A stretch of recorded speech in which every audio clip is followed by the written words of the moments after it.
Hello and welcome to the Creative Writing Podcast. You'll need a pen and paper or the notes app on your phone. The first few minutes will be a writing warm up, and then I'll talk a little bit about why I chose today's topic and why it's interesting for writers. And after that, there'll be another writing exercise. The theme of today's workshop is Earth. During the writing exercises, I'll talk about every 2 to 5 minutes, and that gives you a chance to concentrate. The quiet moments in between are an invitation for you to put words down on the page. And towards the end of the main exercise, I'll give you an opportunity to press pause, so you can write for longer if you like. But of course, you can press pause at any time if you want to carry on writing. And at the end, I'll invite you to reflect on what you've produced today. So let's jump straight into our warm up. I would like you to imagine a person digging a hole.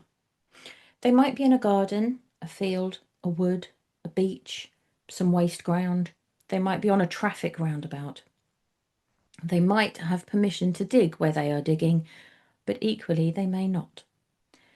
They could be using a spade, a shovel, a metal hand trowel, a plastic children's seaside spade, a teaspoon, or even their hands.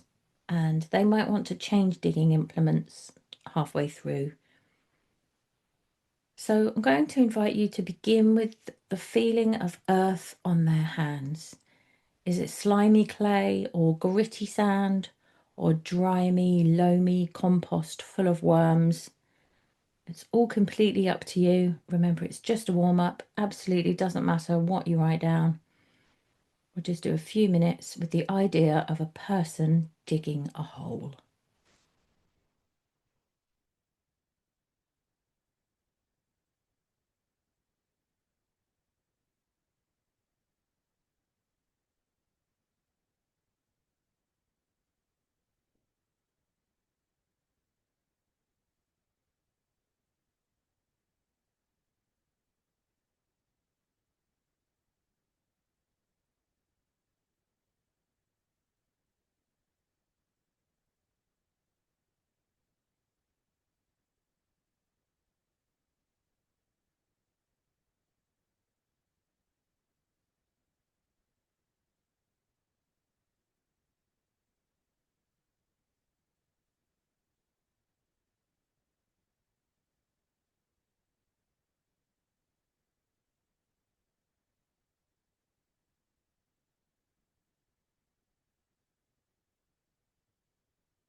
And if you're enjoying your writing, then ignore this prompt.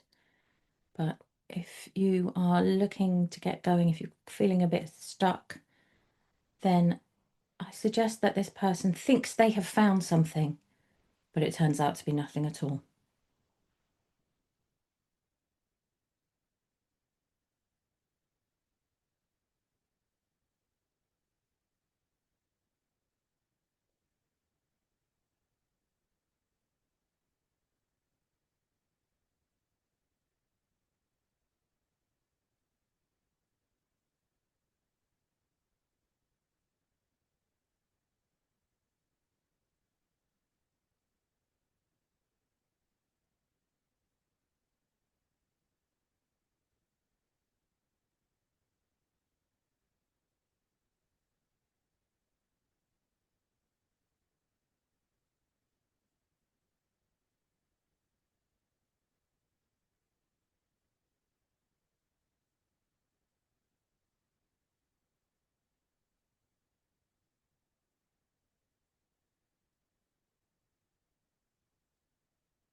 And in the final minute or so of this exercise, again, you can ignore this if you like, but if you haven't already, you could have a think about the reason for their digging.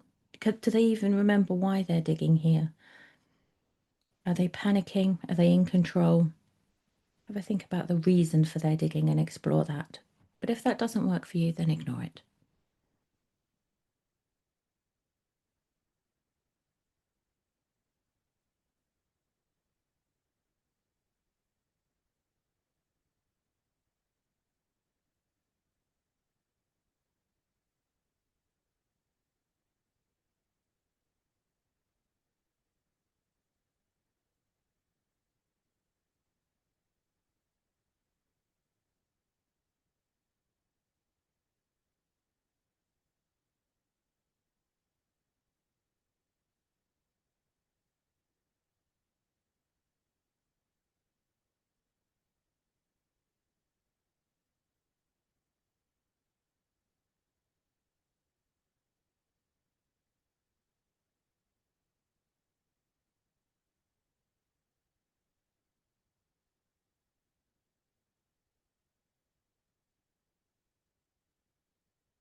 And this is just the warm-up exercise, so we can begin to bring that to a close. Find somewhere intentional to stop. That might be the end of a sentence. Perhaps you want to scribble down 2 or 3 things which are the continuation of an idea. Maybe someone needs to finish speaking before you feel you can pause your scene or your piece of writing. And then we can move on to have a think then about this element, which is earth. So earth, when we're discussing the 4 elements, can often mean grounded. It can mean density and comfort. It's a very still element, and often in writing we're looking for motion and conflict. So earth invites us, I think, to take a slightly different perspective on some of the things that we're writing. Earth can mean centered and calm and present, but that stillness can, of course, be oppressive. Let's think about what happens when we or our characters put our feet on the ground and be still. When you're still, could that lead, or a character is still, could that lead them to be more observant? Perhaps a moment of stillness and calm can let them see the motives of people around them, especially if you're dealing with a character who's been manipulated and lied to. A moment of calm and stillness and connection to the earth is what might lead them to the truth. The earth element can also be associated with the personality trait of stubbornness. So I thought that in our main exercise, that might be something quite fun that we could play with. So in this exercise, we're going to begin by writing down a few notes. And then in a couple of minutes' time, I'll kind of let you run off with those notes and do what you want with them. So at the moment, we're just writing notes and keywords and bullet points to prepare for our writing. Let's begin with a scene of chaos. So we're going to nail down our sense of place, and this is going to be a busy place where there's lots going on. Perhaps it's the department store on the first day of a sale. Maybe it's the last day of school with a bunch of teenagers rushing out into their community. Maybe it's an average morning in a busy family household and everyone is late.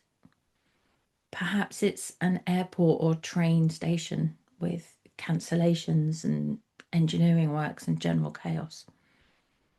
Or if you're a fantasy writer, perhaps we're in the middle of an attack of some kind, the aftermath of magic gone wrong, or monsters and dragons attacking and getting loose and going crazy.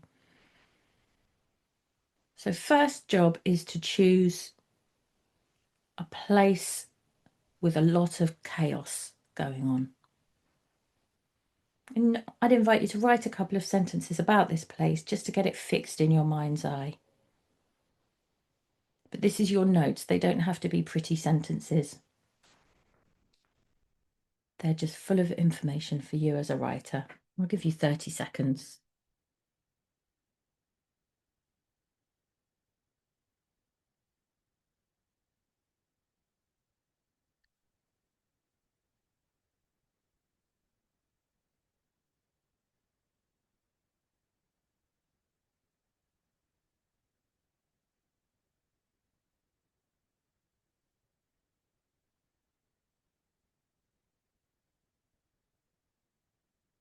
So we've chosen our chaotic place, and now we're going to zoom in a little bit and write 3 things that are happening in this scene of chaos. So maybe the family have run out of milk, or the dragon is pausing for breath. Maybe a fight is breaking out at the ticket desks in the airport. But 3 little things that are happening in this bigger scene of chaos. Again, we're only going to take about 30 seconds.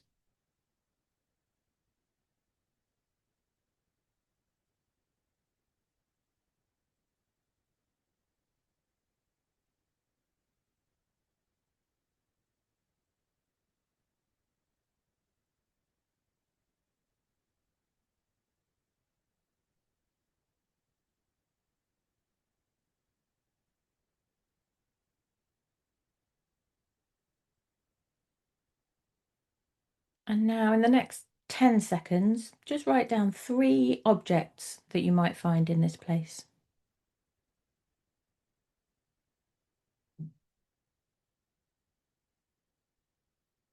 And you can use those or not use them when we get to the main writing exercise. That's up to you. Sometimes it's nice if we don't have to pause and reach for something, that we have things that we can refer to. It helps us get that sense of momentum when we're in the scene.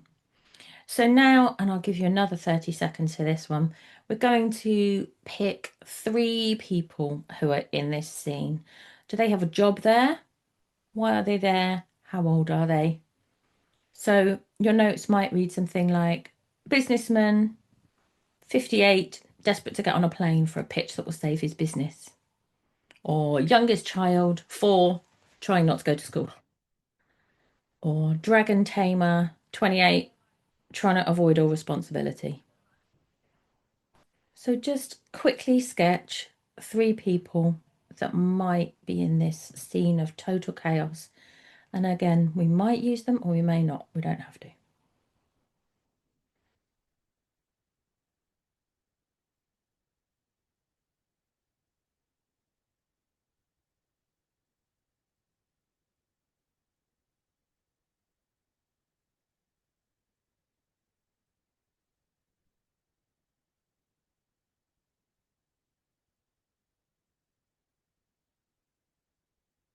Great. And now we come to the calm of the main writing exercise. So I did push you through the notes pretty quickly, and that was purposeful. And it's to get you to move with your first instincts and not particularly overthink it.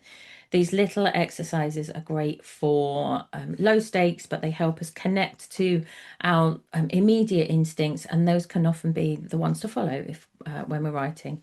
And sometimes it's when we're overthinking that we get stuck. So if it felt a bit quick, I apologise. It was supposed to be. And now I'm going to give you lots of time to develop your writing. So we're going to begin with 2 minutes to describe this scene of chaos, adding as much movement and colour and sound and drama and action to this scene as you can. if you're someone who likes films and television, imagine it like a wide shot. You can see a lot, or your character can see a lot from where they are standing. They can kind of get an overview of everything that's happening in front of them. And I want you to give the reader that kind of overview. So let's begin with 2 minutes, a scene of chaos. Off we go.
And now let's hone in on this one character or person who, in the middle of this chaos, has decided to be still.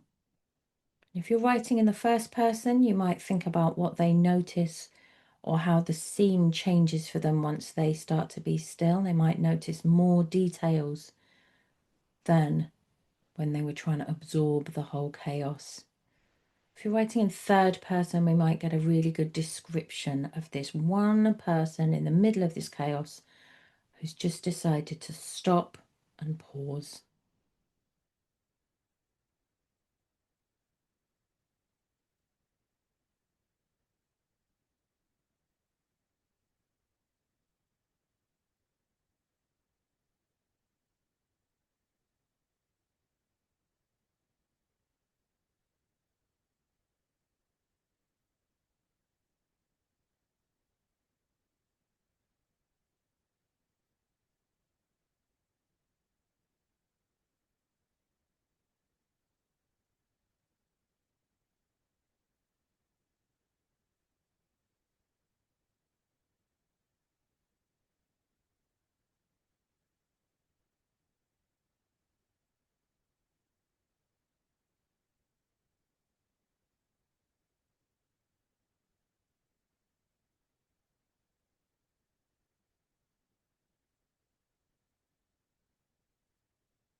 And now that stillness can be interrupted, perhaps by someone talking directly to your character who's experiencing this moment of stillness.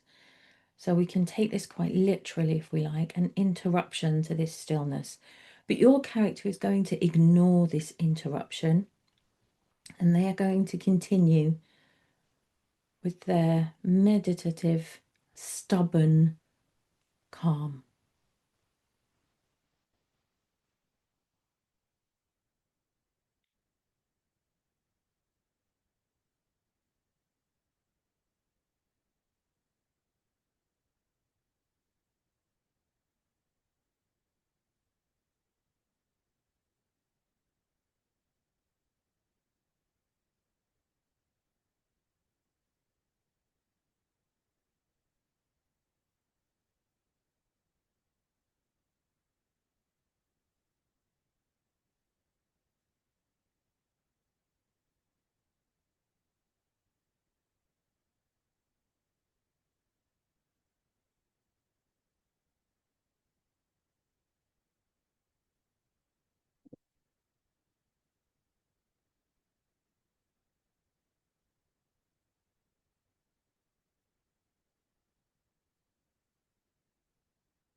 And now, if the prompts so far have kicked something off in you that you're enjoying, then you can completely ignore this.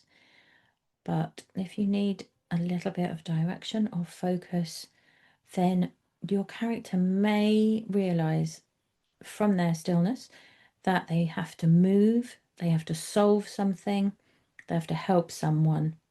And so they themselves move into physical action. But this action is not going to interrupt their inner serenity. So, whatever they decide to do or try to achieve, it will come from inner strength and absolute calm. So, we're just playing with what this stillness means, because it doesn't have to be physical stillness. It doesn't have to be them separating themselves from what's going on around them. So if you've kept your character quite apart from the action so far, let them get involved in something, but do so still from a place of calm.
And again, this is one to ignore if you like, but perhaps their calm starts to provoke the people around them. Their centered attitude might irritate people. Why are you being so calm?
And once again, if you're enjoying your writing, you can ignore this prompt, but if you would like some focus, perhaps this moment of calm in chaos leads to a light bulb moment for them. This might be a realization about the whole of their life. It might be about what they want from the universe. It might be that they shouldn't be at the station at all. It might be something quite small that they should set their alarm earlier. They can't do mornings like this anymore. It's time for a whole new regime. They aren't cut out for being a dragon tamer after all. And that obviously just invites you to spend some time with interior thoughts, the inner monologue of your character, whether you're writing in first person or third. Prose allows us to get inside their head. Let's spend some time there and see what this current experience is teaching them about the rest of the world, the rest of their lives.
And now this may work for you or it may not. This is the final prompt. Allow your main character to make a decision about what they are going to do next. And by this, I mean potentially in the scene, but potentially with ramifications for their life. So, this moment of chaos around them and their ability to stay calm within it, in some ways, let it wash over them, has brought them to some kind of realization about their life and then a decision about how they're going to move forwards. So essentially, they leave this earth like calm serenity state and they move themselves back into motion. So allow them to make a decision about the rest of their lives. Of course, they might not be able to talk to the people they need to or get the equipment they need to put that into process. This is the moment of choice that they will then act on.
And now I'll invite you to press pause if you want some more time with your writing. If that has run dry, because it was quite a long session, then find somewhere intentional to stop, the end of a sentence or a paragraph, the conclusion of an idea. Perhaps you need to write down a couple of keywords so that when you look at this piece again, you know what you're going to develop and some of the ideas that you had. And now I'll invite you to read back and reflect on what you've been writing. There are different stages to this exercise. We began in chaos, we moved through calm and back into action. Did any of them come particularly easy to you? And were any of them more difficult to write? Part of developing our craft is that sometimes we work on what comes naturally to us. It's fun, it's invigorating, it gives us a sense of momentum. It lets us push a story forward and really get words on the page. But sometimes we choose to develop what's harder. So if all the dialogue was difficult, or the big melodramatic descriptions were hard, or the inner voice was something that you struggled with, now is a good time to identify what was difficult so that in the moments when you want to work on skill and craft, you know, this is the thing that I know I want to get better at. That's what helps us develop into skilled writers, as well as doing what comes easy and enjoying the thrill of getting words down on the page and telling our stories. It can also be interesting to read back and see if there's an object or character that you've discovered that you want to take further. Perhaps this chaotic scene is right at the edge of a story you want to write. Maybe your real main character is across town and never sets out for the airport because they hear about the chaos. Have a read through and see, is there anything you want to lift from this context that will essentially become the writing prompt for your next piece of writing? And as I always do, I'd ask you to read back and just circle or star in the margin or underline in different coloured pen some of what delighted you about what you've written today. A nice turn of phrase, a decent description, a thoughtful or incisive line of dialogue. And that's so that when we're going back through our notebooks, looking at how we're developing as writers, what jumps out to us is things we're proud of. Good bits of writing that we're going to build into stories for readers. So what we want to be doing is celebrating our success and our developing skill, because that's what helps keep us motivated. So that was a pretty decent writing session, 45 minutes on earth and stillness and meditative calm. I hope that you enjoyed that and got some good writing out of it, and I look forward to the next session.